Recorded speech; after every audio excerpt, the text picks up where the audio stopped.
Praise God, hallelujah. ईमान की कुश्ती का पहला पॉइंट हमने सीखा था कि तैयारी किस तौर पे करनी है।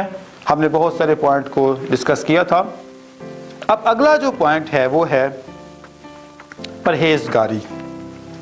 दूसरा क्रंथियों 7वां बाब पहली आयत में कुछ यूं मरकूम है, बस ऐ अजीजों, चूंकि हमसे ऐसे वादे किए गए, आओ हम अपने आप को हर तरह की जिस्मानी और रूहानी आलूदगी से पाक करें और खुदावंद के खौफ के साथ पाकीज़गी को कमाल तक पहुंचाएं। पाक कलाम के पढ़े और सुने जाने पर खुदावंद की बरकत हो। मेरे बहन भाइयों, परहेजगारी एक बहुत बड़ा फैक्टर है, बहुत बड़ा अमल है। और इस अमल में और इस बात में दो बातें हैं।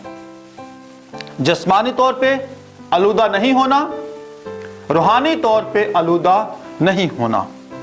जिस्मानी आलूदगी के लिए अगर आप हवाला पढ़ें, पहला यूहन्ना का खत 5वां बाब 15, 16, 17 आयत, तो वहां पर भी लिखा है कि क्या करना है, जिस्म की ख्वाहिशों से बाहर निकलना है, भागना है, दौड़ना, निकलना है बाहर। मेरे बहन भाइयों, दुनिया की मोहब्बत जिस्मानी आलूदगी पैदा करती है। जिस्म की ख्वाहिश नफसानी ख्वाहिशों में बस कर, जिस्म के अंदर बस कर इंसान को आलूदा कर देती है। मेरे बहन भाइयों, खुदा ने शमसून से कहा था, मदियानियों के पास नहीं जाना, फिलिस्तीनियों के पास नहीं जाना, अमालेकियों के पास नहीं जाना, अमोनियों के पास नहीं जाना। वो किसके पास गया? फिलिस्तीनियों के पास गया। और फिर उनकी लड़कियों को उसने अपने साथ उसने ब्याहा और उसने नेगेटिव किस्म की तबाही मचाई। अपने आप को ममसूस से निकाल कर चक्की पीसने वाले का बना दिया। किस लिए? जिस्म को आलूदा किया, अपनी जान को आलूदा किया। वो ममसू जो एक जबड़े की, गधे के जबड़े की हड्डी से 1000 को मारने वाला था, आज वो चक्की पीस रहा था। मेरे बहन भाइयों, हमने करना क्या है? अपने आप जिस्म को आलूदा नहीं करना। फिर मत्ती की इंजील के 5 बाब की 27 से 30 आयत में लिखा हुआ है, अगर तो किसी औरत को बुरी नजर से देख ही ले तो क्या है? गुनाह हो जाता है। आंखों को पाक करना है।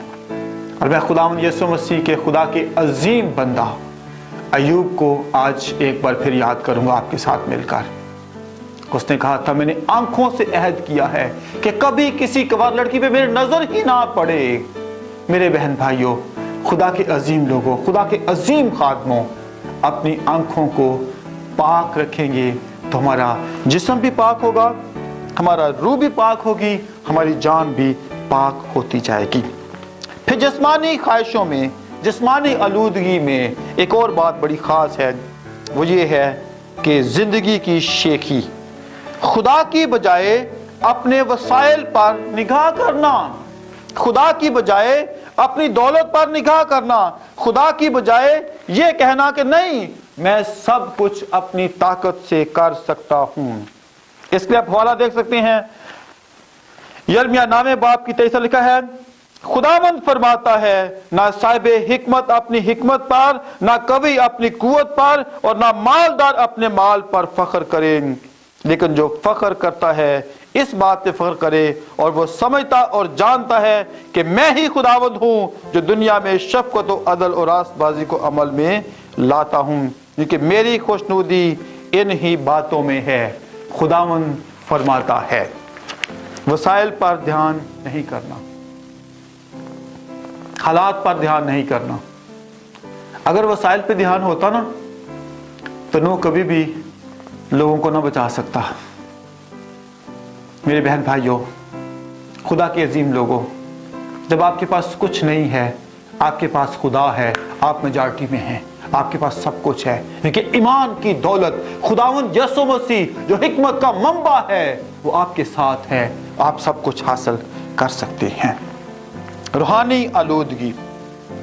अब जिंदा खुदा की बजाय जब हम गैर माबूदों की परस्तिश करते हैं तो खुदा गैरत में आता है, खुदा को कना आती है, खुदा को गैरत आती है, और फिर खुदा उस शख्स के खिलाफ उठ खड़ा होता है।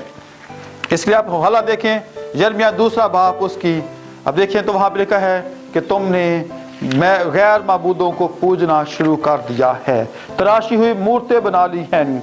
मेरे लिखा है कि मेरे लोगों ने 2 बुराइयां की हैं, उन्होंने मुझ आबे हयात को तर्क किया और अपने लिए हौज बनाए जो शिकस्ता हौज हैं जिसमें पानी ठहरता नहीं है। ये बुराई बड़ी एक्सट्रीम बुराई है कि खुदा को छोड़कर, आबे हयात को छोड़कर, जिंदगी के पानी को छोड़कर, नजात के पानी को छोड़कर क्या किया है? आबे हयात को छोड़ दिया है। और फिर हिजकिय्याह के सहीफा में बात लिखी हुई है, इसके 14 बाब की आप 3 आयत से 8वीं आयत तक पढ़ो, आप आराम से इसको पढ़ सकते हैं। वहां पे लिखा है उन्होंने अपने दिलों में बुतों को नस्ब कर लिया है। खुदा को निकाल कर, आसमानी बाप को निकाल के, उसके इकलौते बेटे को निकाल कर, पाखरू को निकाल कर क्या किया है? बुतों को अपने अंदर नस्ब कर लिया है। और फिर कलाम लिखा हुआ है 16 ज़बूर में कि गैर माबूदों के पीछे भागने वालों का गम बढ़ता जाता है। अगर हम अपने आप को आलूदा करेंगे और अपने बुतों की परस्तिश करेंगे, बहुत से और माबूदों को भी अपना खुदावंद मानेंगे और खुदावंद यीशु मसीह को मानेंगे, और ये रूहानी ज़नाकारी है। इस रूहानी ज़नाकारी से हमें निकलने की अशद ज़रूरत है। कलाम मुक़द्दस में लिखा हुआ है खरूज 20 बाब में कि तो सिर्फ खुदावंद अपने खुदा की इबादत कर, बुतों को छोड़ना है, किसी गैर माबूद को अपनी जिंदगी में आने ही नहीं देना। तो ये बुराइयां खुदा इंडिकेट करता है, खुदा जाहिर कर रहा है, खुदा हमें बता रहा है कि आबे हयात को छोड़ा है, जिंदगी के पानी को छोड़ा है और बुतों को अपने घर में ले आए हैं। मेरे बहन भाइयों, खुदा के अजीम लोगों, अगर आपने परहेजगारी सीखनी है तो फिर बुतों से बाहर निकलना है। अब जब हम बुतों से बाहर निकलेंगे उसके बाद फिर हमने जंग का जारहाना ऐलान करना है। जंग का जारहाना ऐलान, उसके लिए आप हवाला देखें इफ्सियों का खत, उसका 6 बाब और उसकी 11-13 लिखा है कि रूह के सभी हथियार क्या करने हैं? पहन लेने हैं। उनको हमने अपनी जिंदगी में जगह देनी है। 6 बाब की लिखा है कि खुदा के सब हथियार पहन लो। एक रूहानी फौजी को कभी छुट्टी नहीं मिलती और कभी छुट्टी नहीं करनी, और ना कभी उसने वेकेशन जाना है, छुट्टी जाना है, बल्कि खुदा के सभी हथियार पहनकर अबलीस के मंसूबों के मुकाबला में खड़े रहना है, हर रोज, हर लम्हा। और मैं ये कहता हूं, वो जब रात को सोया होना, उसको फिर भी रूह के हथियारों से लेस होकर अपने आप को खुदावंद यीशु मसीह के लहू में छुपाकर अपने खानदान को, अपने बच्चों को, अपने घराने के लोगों को खुदावंद के लहू में छुपाकर उसको सोने की जरूरत है। और फिर उसको इस बात का ख्याल होना चाहिए कि जंग है क्या है। जंग का पता होना चाहिए कि जारहाना जब उसने जंग लड़नी है तो फिर उसने तारीकी के हाकिमों के खिलाफ, इस जहान की तरक्की की फौजों के खिलाफ, उन हाकिमों के खिलाफ जो खुदा के कलाम को फैलाने के खिलाफ खड़ी हुई हैं, उनके खिलाफ उसको दस्ते दुआ बुलंद करने की जरूरत है और ऐलान करना है कि आए लोगों, खुदावंद यीशु मसीह के अलावा नजात मुमकिन नहीं है। ये उनको बताने की अशद जरूरत है। और फिर उन तमाम आसमानी मकामों में जाने की जरूरत है जो खला में मोक्कल बैठे हुए हैं, उनको दुआ और रोजे के साथ उनका मुकाबला करने की जरूरत है। क्या लिखा है? इस वास्ते तुम खुदा के सब हथियार बांध लो ताकि बुरे दिन में मुकाबला कर सको और सब कामों को अंजाम दे सको। और आगे लिखा है, पास सच्चाई से कमर कस लो, रास्तबाजी का बख्तर पहन लो, पाँव में सुलह की खुशखबरी की तैयारी के जूते पहन लो और उन सब के साथ ईमान की सिपर लगाकर कायम रहो, जिससे तुम उस शरीर के जलते हुए तीरों का को बुझा सको। मेरे बहन भाइयों, ये सारे हथियार एक फौजी के पास होने चाहिए और उसको फिर अगली बात, खूबसूरत बात, उसका मवासलाती निज़ाम, रडार सिस्टम जो है 24 घंटे एक्टिव होना चाहिए। हालेलुया। अगर रडार सिस्टम जैम हो जाए या खराब हो जाए तो जहाज क्रैश हो जाता है। तो क्या करना है? मवासलाती निज़ाम हर फौजी का 24 घंटे एक्टिव होना चाहिए। जब वो सोए तो फिर भी रूह में दुआ करे, जब काम पे जाए तो रूह में दुआ करे, जब वो अब खिदमत के लिए जाए तो दुआ से भरा हुआ जाए, और जब वो किसी पर हाथ रखे तो बदरूहें, बीमारियां 1 मिनट से पहले वहां से भाग जाएं। इसलिए हमें इस बात को जानना है, इस जंग में हमारा कमांडर जो है वो आसमानी बाप होना चाहिए, पाखरू की आवाज को सुनना चाहिए, और खुदावंद यीशु मसीह के नाम से हमने लोगों की बीमारियों, कमजोरियों के खिलाफ उठ खड़े होकर उनका मुकाबला करना है।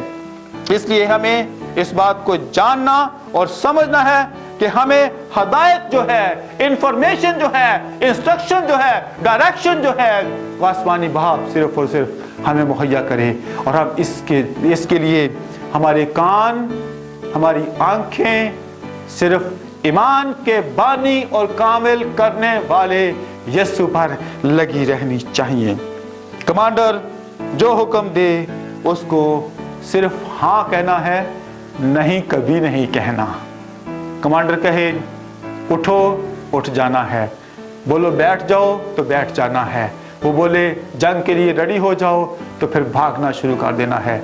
इसलिए हमें इस बात को जानना और समझना है कि मुवासलाती निज़ाम जो दुआ है, जो आसमान तक आवाज़ पहुंचती है, जो खुदा के हुजूर आवाज़ पहुंचती है, मोकलों को बर्बाद करती है, अबलीस के मोकलों का कला कमा करती है, वो एक्टिवेट रहनी चाहिए 24 घंटे।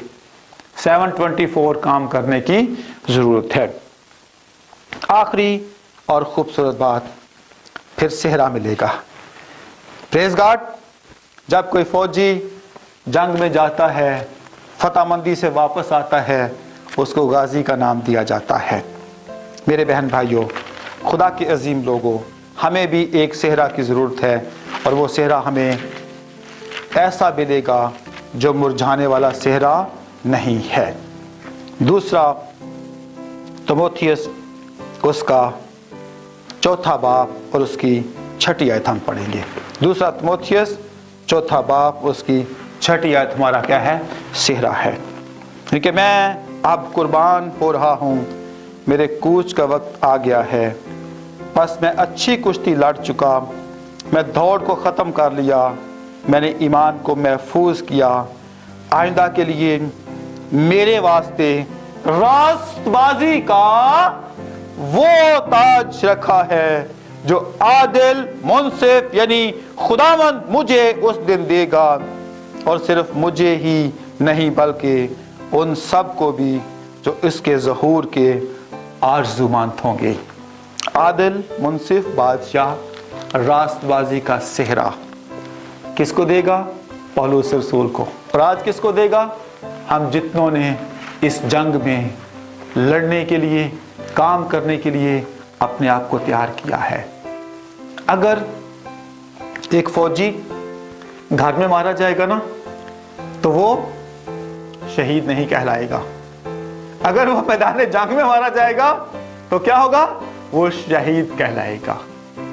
मेरे बहन भाइयों, खुदा के अजीम लोगों, मत्ती 28 बाब लिखा हुआ है, बस तुम कौमों के पास जाओ, उनको खुदा बाप, बेटे और पाक रूह के नाम से बपतिस्मा दो, शागिर्द बनाओ। तो फिर सेहरा एक मिलेगा। वहां पर भी सेहरा लिखा है, देखो मैं दुनिया के आखिर तक हमेशा तुम्हारे साथ हूं। ईमान की जंग में लड़ने के लिए हमें जिस्मानी तौर पर तैयार होना है, परहेजगारी करनी है, और फिर आलूदगी से बचना है, जहराना हमला करना है, मुवासलाती निज़ाम हमारा एक्टिव होना चाहिए, फिर प्रभु यीशु मसीह एक सेहरा लेके आपके लिए खड़े हैं, कहेंगे शाबाश, आए मेरे अच्छे नौकर, आए मेरे खादम, जो कुछ तुझे कहा गया था तूने किया है। May God bless you all. आइए अपनी आंखें बंद करते हैं, एक लम्हे के लिए खुदा के हुजूर दुआ करते हैं। आसमानी बाप, हम आपके बेटे अपने खुदावंद यीशु मसीह के नाम से इस जंग में जीतना चाहते हैं। हमें पता है कि जंग आपकी है और इस जंग में फतहमंदी सिर्फ आप हमें मुहैया कर सकते हैं। इसलिए जितने मेरे भाई बहनें, बेटे बेटियां, आपके खादम, आपके ममसू इस जंग में शामिल हैं, मैं उन सबों के लिए दस्ते दुआ बुलंद करता हूँ और आसमान से उनके लिए कुम्मक मानता हूँ, आसमान से उनके लिए बरकत की दुआ करता हूँ ताकि उनका मुआसलाती निज़ाम बहाल रहे और आसमान से उनके लिए कुम्मक आती रहे, आसमान से इंस्ट्रक्शन, इंफॉर्मेशन उनको मिले, डायरेक्शन उनको वहाँ से मिले और वो इस जंग को जीत कर हमेशा की ज़िंदगी का सेहरा पा सकें। हम आपकी ताज़ीम करते हैं और शुक्रगुज़ारी करते हैं खुदावंद यीशु मसीह के अलकादर, जलाली और पवित्र नाम के वसीला से, आमीन। God bless you all.